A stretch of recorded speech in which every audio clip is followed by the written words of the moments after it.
I think one of the most common complaints I see on Bonelab is the amount of puzzles in the game.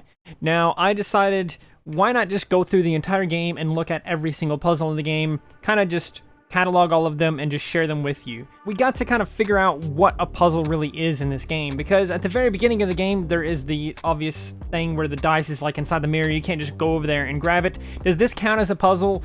The game kind of gives you the answer if you spend more than like 5 seconds trying to figure it out, so I'm going to say that this probably doesn't count as a puzzle. Next up, we have, of course, in the same level of Descent at the very beginning of the game, you get hung and a blade appears in front of you. Again, this could be maybe called a puzzle because it's like, what are you supposed to do with the blade? Well, it's, again, very obvious, and they just taught you how to force grab stuff. So again, it doesn't really seem like that would be a puzzle. Another thing, too, is we're obviously not going to include any key card stuff like that, where you have to find like a key card and then put it into a door to unlock it or whatever. I'm going to say the same thing applies to all the keys. For example, again, in Descent, near the beginning, you pick up a key and you use it to open up this like gel area or whatever and pass through. These kinds of things I don't think are considered puzzles, as well as just simple things like push a button to activate this, or flip a lever. Again, in Descent, there's a lever. It's not really a puzzle. It's literally just pull the lever. There's no puzzle at all in Descent based on these rules here. But moving on to the hub, I think this is where you first really get your first real puzzle at, I suppose you could call it. And that has to do with the quarantine door, because once you actually get to the hub, it's not really obvious what you're supposed to do, where you're supposed to go, and all that kind of stuff. Eventually, you will see the quarantine door there. You'll see a button. You'll try to press it. Obviously, nothing will happen, at least the first time you've ever been there. And the answer to it is you have to go to a certain area of the map, up these stairs, put in some batteries into this machine and flip the lever, and then go over to the crane controls and move some stuff around. But it's not as simple as that, because all the orbs are locked away. The only way to actually get the orbs to unlock the door is by playing each of the different mini games and stuff. So this is actually the first puzzle, and this one's also kind of hard to call a puzzle because it is a puzzle, but it has a really unorthodox solution. The solution is basically to leave the level and then come back to the level. It's so bizarre because you don't have to do anything. All you have to do is go to each of the different little facilities in the hub and enter any of them on the door, then come back to the hub, and then boom, the orb is above the door now, and you can use the crane to pick it up and put it in place. You do that for every single one of the doors, and you finally get access to unlock that quarantine door. It activates the button and you can press it and it will open up the doors. Now this happens again with the other door on the far left, which looks even more quarantined. It's like a little bit of a smaller door, obviously. You have to do this with some blue orbs this time, I believe is the color, and you have to go again to like a sandbox map or two. You have to go to each different like map, and then you can come back, and then the orbs are there, and then you can put them in place. Now, you can do this before you ever go through the quarantine doors, so you can do this before you ever progress, so that when you finally get back around to getting the key, you can put it in and then do whatever. So this is kind of the first puzzle, and it's probably the most difficult one because it's not obvious that you have to enter one of these minigames and then come back to activate the orb or whatever. You can usually see them, I believe, in their case, but the case doesn't open until after you've been in the game. So I think that's kind of the most difficult puzzle in the entire game, and it's just very different. Now, continuing on, I guess this technically is considered part of the hub as well, but once you actually activate the quarantine doors, you go through all of that and everything, you go up the elevator, going up the thing, you finally get to this room inside of a giant pool. There's a plug in the ground in the pool, and then there is a crane above it, and this little device that lets you move the crane up and down. This is another puzzle. Again, it's pretty obvious what to do here, at least if you can see the two different pieces to it. Once you see both pieces to it, it's extremely obvious what you're supposed to do. So this one's a super easy one. It's also technically in the hub. But moving on after that, you finally get to Long Run, where honestly the majority of the puzzles are, or at least kind of. Again, it's kind of hard to describe if like this counts as a puzzle or not. At the very beginning, you walk forward, there's a bunch of enemies, just take them out, obviously, and then there's a button that you have to press to open up this cage, but it's up in a place that you can't reach. You can't really press the button in any way. But there's another set of buttons, and you press both those buttons, and it will launch something to hit that button to then open something up.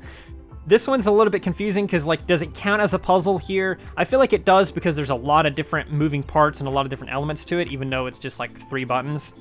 Next up, again, this one's kind of hard to say if this is a puzzle too because it just uses very basic logic and it's kind of dumb and lame.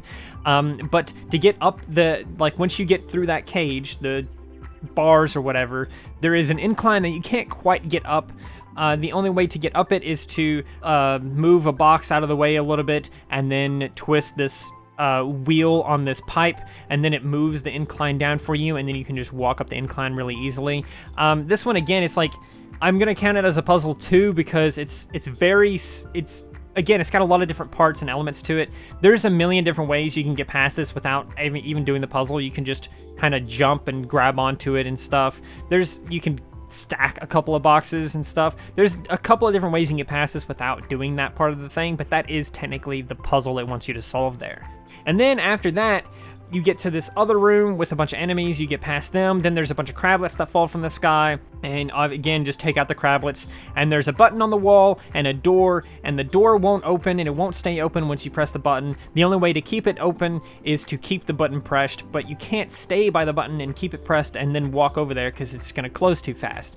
The solution to this one, again, is super obvious and super easy. All you have to do is move a box in front of the puzzle, or move a box in front of the button, and keep it forced down, and then the door will just stay open, and then you can just walk right through it. Again, super easy, and it's hard to even call it a puzzle, but I think most people would say that's a puzzle.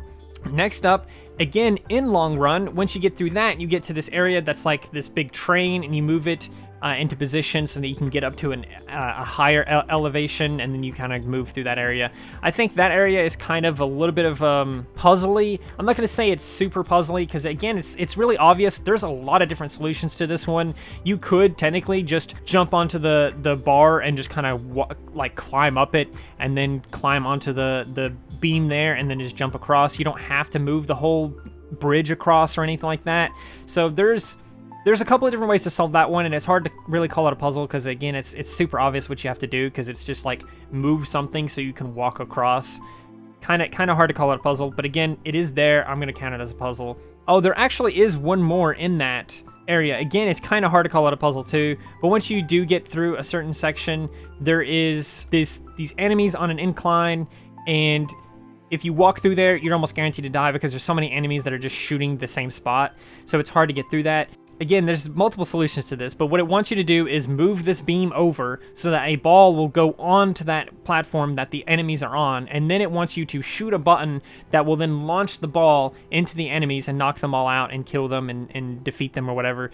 But you could just shoot the enemies with a gun and then just run real fast past the turret, and then you're just out, and it's just, again, it's hard to call it a puzzle. It's more of just kill the enemies so you can progress.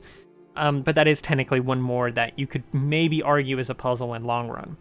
But finally, we're going to move past it, and we're going to skip a lot of levels and go straight to Sprint Bridge, because this is the next area that I would argue might have a puzzle, and it's only in one spot. There's a certain area, once you get there, there is a blue shipping container that you can't really get to. Again, if you're clever, you can just jump across and get onto it without having to move it over, push the button or whatever.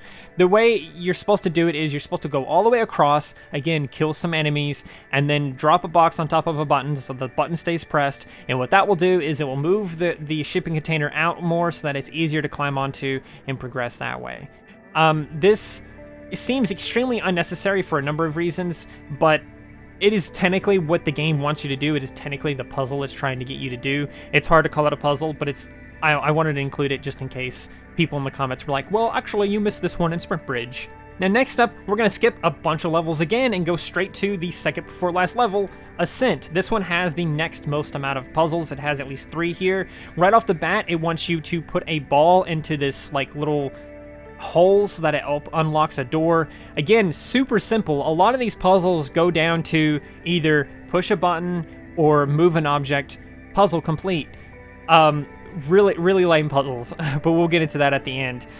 So that is like the first thing you have to do. That's the first puzzle, and then it introduces you to that again, where you have to then again put a ball into a pit so it unlocks a door. You have to do that like 2 or 3 more times, and then finally you're out of that section of the game, and you get so much further in, and there is another section with a thing that you have to pull. You pull it, and it moves a bridge out. Wow, who would have thought? It moves a platform that you can walk across now. You move it, and then you push a button so that the platform stays in place. That is the puzzle for that one. It's super simple, super easy, and again, I think what it wants you to do is be heavy to do this, because it's like a super strong character, and it should, in theory, be easier to move the bar that way, but I did it as fast, and it wasn't that difficult at all. So there's, again, as well with that one too, you don't even have to solve the puzzle, because you can just jump across the gap. It's not that big of a gap, honestly. If they wanted this puzzle to be in the game, they should have made the gap impossible to get across without doing this puzzle, because it's super easy to just jump across. It's really dumb, in my opinion. But finally, there is one more puzzle, and this one, again, is kind of hard to call a puzzle. You have to take a battery out of a wall on one side of the map, and then walk all the way across and put a battery in that side of the map. And then you can jump across the gap, and you won't die. You won't, well, I mean, you won't die either way, but you won't just fall to the bottom of the pit. You will actually be able to kind of glide across, because it gives you this, like, zero gravity kind of effect, and you can kind of float across or something. Honestly, the more I think about it, the more the short avatar should have just straight up had, like, a gravity ability that just, he weighed, like, helium or something, so he just kind of floated whenever he jumped or something. I think that would have been much more useful for the character, rather than whatever they did with him. So he's short, and he has, like, a gravity thing where he's, like, floats or whatever. We can talk about that another time. But that is the last quote-unquote puzzle in the game. You could argue that, like, there's a lot of other puzzles and, like, pillar climb, because there's, like, this secret area, and there's a secret room in there that you can solve a puzzle. There's no real puzzle in there, because I guess there technically is a puzzle in that room, but there's no reward for the puzzle, so it's kind of whatever. And there's obviously a bunch of other, like, little rooms, like, some of the parkour levels or, like, arenas might have puzzles in them or whatever. But I don't want to talk about those. I want to talk about in the main game. If you want to maybe see some more puzzles in some of those, you can let me know in the comments. But what I want to talk about now is the lack of puzzles in this game. That list of puzzles was about 10. There was about 10 different puzzles that I just listed here for you.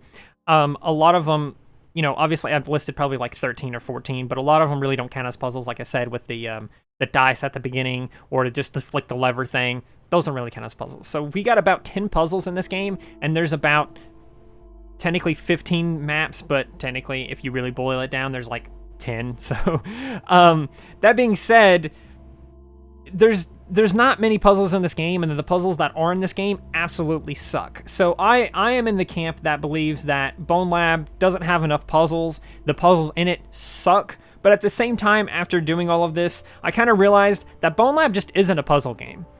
It has a lot of puzzles in it. It has a handful of puzzles, but the point of the game isn't there's puzzles and it's a puzzle platformer or whatever. It just seems like there should be a lot of puzzles in a game like this, but when you come down to it, it's an FPS adventure platformer. It doesn't have anything to do with puzzles. It just happened to have puzzles in it, and I think the criticism that Bonelab doesn't have enough puzzles kind of falls short when you realize that it's not a puzzle game. But I think that's kind of all I want to say about it. Let me know in the comments below what you think about the puzzles in Bonelab, or if I missed any puzzles in this video, let me know in the comments below too, because maybe I can make another video talking about those, or I can feel absolutely terrible for forgetting those. So do all those things. Also like, subscribe, share. It helps out the channel a ton, and I very, very, very much appreciate it. So yeah, do all those things, and remember, most importantly, to stay asleep.